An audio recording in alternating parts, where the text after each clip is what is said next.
কানপুর টেস্টের দ্বিতীয় দিনের খেলা শেষ হলো, তবে খেলা হয়েছে কতক্ষণ? 2 দিন শেষে খেলা হওয়া ওভারের সংখ্যা মাত্র 35টি। প্রথম দিনের বেশিরভাগ সময় বৃষ্টি গর্ভে যাওয়ার পর দ্বিতীয় দিনের পুরোটাই গেল বৃষ্টির পেটে।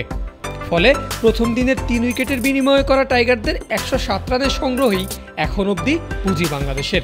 খেলা বন্ধ হওয়ার আগে বেশ ভালোই ছন্দে ছিলেন মমিনুল হক। আত্মবিশ্বাসী ব্যাটিংয়ে 50 থেকে আর মাত্র 10 রানই দূরে ছিলেন।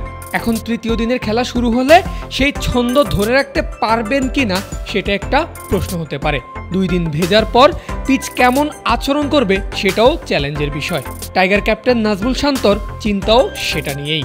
না, উইকেট ভালোই ছিল। আমার মনে হয় চ্যালেঞ্জ এখানে যে জিনিসটা বেশি, বৃষ্টিতে অন অ্যান্ড অফ একটা খেলা হচ্ছে, কারণ লম্বা সময় ধরে খেলা হচ্ছে না, যে কোনো সময় বৃষ্টির একটা বাধা থাকেই। সো এটা মাথায় নিয়ে ব্যাটসম্যানরা ব্যাটিং করছে, যেটা একটা ডিফিকাল্ট ব্যাপার।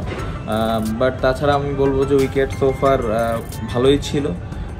বাট আমাদের সামনে হয়তো ডে 3, ডে 4 যেহেতু বৃষ্টি ওইরকম রোদও পাচ্ছে না, তো সেক্ষেত্রে উইকেটটা কতটুকু চ্যালেঞ্জিং হবে আসলে যখন নেক্সট ডেতে খেলাটা শুরু হবে তখন বোঝা যাবে।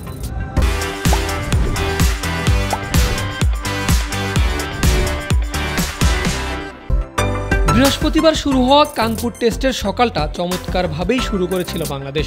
তবে দলীয় রান 26 থেকে 29-এর মধ্যে 2 ওপেনারের বিদায়ে ভালোই বিপদে পড়ে টাইগাররা। এরপর শান্ত মমিনুল জুটি সামাল দিয়েছে সেই বিপদ। দায়িত্বশীল ব্যাটিংয়ে এগিয়ে নিয়ে গেছে দলকে। চেন্নাই টেস্টের দ্বিতীয় ইনিংসের মতোই ছন্দে দেখা গিয়েছিল ক্যাপ্টেন শান্তকে। তবে বেশিক্ষণ নিজের দায়িত্ব পালন করতে ব্যর্থ হয়েছেন শান্ত। দলীয় 80 রানে ফিরে গেছেন সাজঘরে। যদিও এরপর আর উইকেট হারানি বাংলাদেশ, তবে নিজের অর্থাৎ 3 নম্বর উইকেটটা দলকে কিছুটা হলেও পিছিয়ে দিয়েছে সেটা মানছেন বাংলাদেশ ক্যাপ্টেন। তবে আশা করছেন বড় 2টা পার্টনারশিপ পেলেই ভালো অবস্থানে যেতে পারবে টাইগাররা। আমার মনে হয় একটা উইকেট আমাদের বেশি পড়েছে। আমরা ব্যাটিংয়ে যে অবস্থায় আছি, স্টার্টটাও ভালো হয়েছিল, বাট আমি বলবো না যে খুব খারাপ অবস্থানে আছে যে উইকেট আমরা খেলছি। সো এখন আমাদের অনেকগুলো ব্যাটসম্যান আছে, এখান থেকে যদি 2টা বড় পার্টনারশিপ হয় ভালো অবস্থানে যাব। বাট এই মুহূর্তে যদি খেলার অবস্থান দেখি তাহলে আমার মনে হয় যে মাঝামাঝি একটা অবস্থানে আছে। কানপুরের দ্বিতীয় দিনের খেলায় বৃষ্টির হাল দেখে ড্রেসিং রুমে পড়ে না থেকে টিম হোটেলে ফিরে গেছে 2 দলই। এরপর আর কি, বেরসিক বৃষ্টিতে খেলা না হওয়ায় কাটাতে হয়েছে অলস সময়। মাঠে নামতে না পারার আক্ষেপটাই প্রকাশ করলেন বাংলাদেশ ক্যাপ্টেন।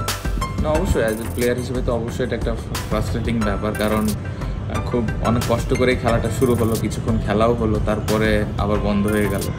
আজকে সারাদিনই খেলা হয়নি। So overall as a player অবশ্যই এটা ফ্রাস্ট্রেটিং, বাট আসলে কিছু করারও নাই, এটা আসলে আমাদের কন্ট্রোলেও নাই। বাট খেলা হলে ভালো লাগতো। যেমনটা শান্ত বলেছেন, আসলেই তো বৃষ্টির ওপর তো আর কারো হাত নেই। রবিবার কানপুর টেস্টের তৃতীয় দিন, সেদিনও আছে বৃষ্টির সংখ্যা। এখন দেখার বিষয় ম্যাচের 36তম ওভার কখন গিয়ে মাঠে গড়ায়। পারভেজ আল হাসান, ক্রিক ফ্রেন্জি।